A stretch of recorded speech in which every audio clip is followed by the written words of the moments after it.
It may seem like Apple is behind the competition a lot of the time. The company appeared to be slow to developments like widgets, bezel-less displays with camera notches and screens with high refresh rates.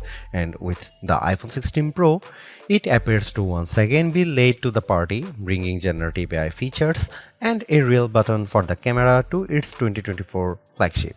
But if you will allow me to play therapist for a moment, I think it's not that Apple is slow, I think Apple is cautious, perhaps overly so.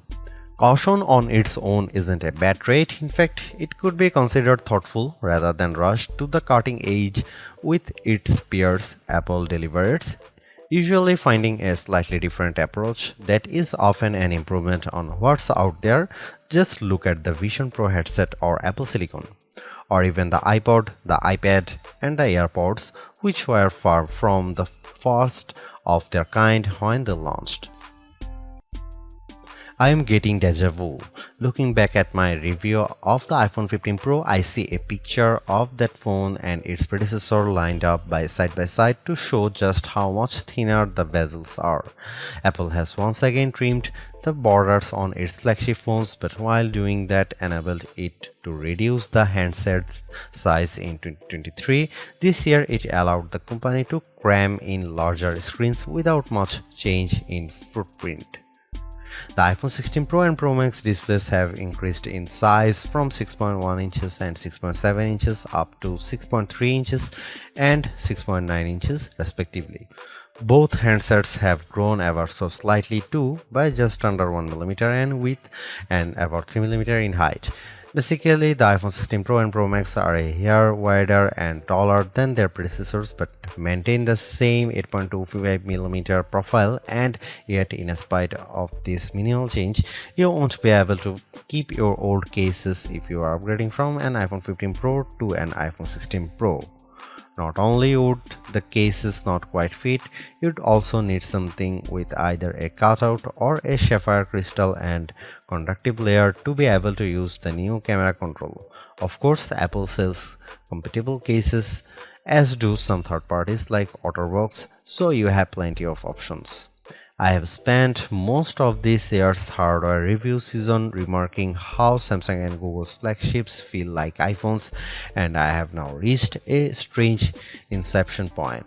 As I have been comparing competing phones for this review, I have been surrounded by about a dozen handsets from all these different companies on my couch, including last year's iPhone, the Galaxy S24 Plus, and the Pixel 9 Pro and Pro XL. Trying to figure out which one is the iPhone has become more confusing than ever, as they all feel similar in build. The best way to verify at a glance is looking at the camera arrays or my wallpaper. All that is to say that the iPhone 16 Pro feels similar to its predecessors, which is what these other companies have been attempting to emulate. Apple would be right to feel flattered by this imitation, and yet I have to wonder if it's time to do something different. Google's Pixel 9 Pro is actually a whole 6 grams lighter than the iPhone 16 Pro at 221 grams, and I'm absolutely smitten by its rich pink hue and shiny edges. Though I like the new golden desert color for the iPhone 16 Pro, I do wish Apple's premium flagship had more fun and vibrant exteriors. That said, I do love the base iPhone 16 in pink, teal, and ultramarine. Arguably, the biggest change to the iPhone 16 lineup, not to mention the iPhone 16 Pro, is the introduction of camera control.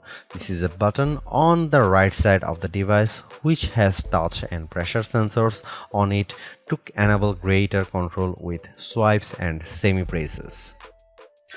One of the things this was supposed to do was let you push slightly on the button to trigger focus, similar to what half pressing a DSLR shutter button would do. That function won't be available at launch, so I can't say if it's effective. But by the large, camera control is a very Apple approach to a feature that has been around for years. From phones by Sony and Nokia with dedicated shutter buttons to Android handsets with hardware-based double-click shortcut, the notion of quick access to your camera without having to fudge with The screen is a popular one, for good reason too. I've hated having to swipe or long press the icon on my iPhone's lock screen in the past, and even though I could set the iPhone 15 Pro section button to open the camera, it just wasn't positioned well and I'd have to give up my mute button. So, Apple isn't breaking new ground with its hardware shortcut for a frequently used app, but it does do a few things differently. With the touch sensor, you can swipe on it to tweak things like exposure, zoom levels, and tone, and the half press still works as a way to select options or go back out of menus within the camera control interface. In theory, it's a nice way to make changes in the fly.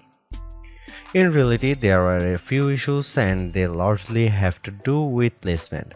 The button sits a little farther from the base of the phone than I'd like, so my fingers have to reach a bit more to press it, whether I was in landscape or portrait mode. This wasn't usually a problem when I had both hands free and could steady the iPhone with my other hand and readjust my grip. But if you are trying to take a quick shot with just one hand, the button's location can feel unintuitive.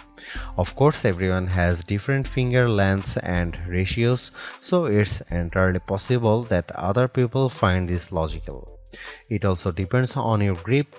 If you are cradling the bottom of the device in your palm, it's harder to maneuver. If you are covering part of the screen and reaching out for the button head on, it's slightly easier to use camera control. Still, even for those with the strongest claws, swiping and half pressing and double half pressing on the sensor is tricky. I was only ever really able to do that if I had my thumb holding up on the bottom edge and my middle ring and little fingers steadying the right end of the phone. Maybe this is a new camera grip I just need to relearn for this button. The awkward placement is a minor gripe compared to what I found most annoying, the button's touch sensor. Not only was it difficult to swipe through different settings when holding the device with one hand, it also reacts to accidental touches and swipes. Sometimes the phone would slide down my palm and change the exposure or zoom level, completely ruining the vibe. I should point out that you can go into accessibility settings to either tweak or swipe sensitivity or turn it off altogether if it really bothers you. Honestly, if you are planning on making adjustments with camera control, it's best to have time, patience, and both hands free. In those situations, I had a lot of fun editing settings and watching them by reflected in the viewfinder in real time. I also liked zooming in and out of subjects, decomposing a shot and tweaking exposure till I liked what I saw before then pushing down to snap the picture. I especially loved this while recording video since it makes slowly zooming in or out of a subject smoother than using the on-screen slider. Depending on your mood, the new photographic styles can be fun or serious. Apple's tweaked the built-in camera filters to not only offer more options but give you greater control. Due to how the company has refined its processing each year, there is also an improved depth map captured when it detects a face in the scene. This, combined with a greater focus on color science around skin tone, has led to what might be my favorite new iPhone 16 feature. Whether I shot them in portrait mode or not, photos of people what I took using the iPhone 16 Pro were a dream to edit. Simply switching between the standard, natural, luminous, quiet, or ethereal styles already resulted in improvements to be colors and shadows, but I could also tap on each thumbnail to across the new editing touchpad and drag a dot around. This let me more precisely tweak the hues and contrast levels, and an additional slider below let me adjust how warm the image was.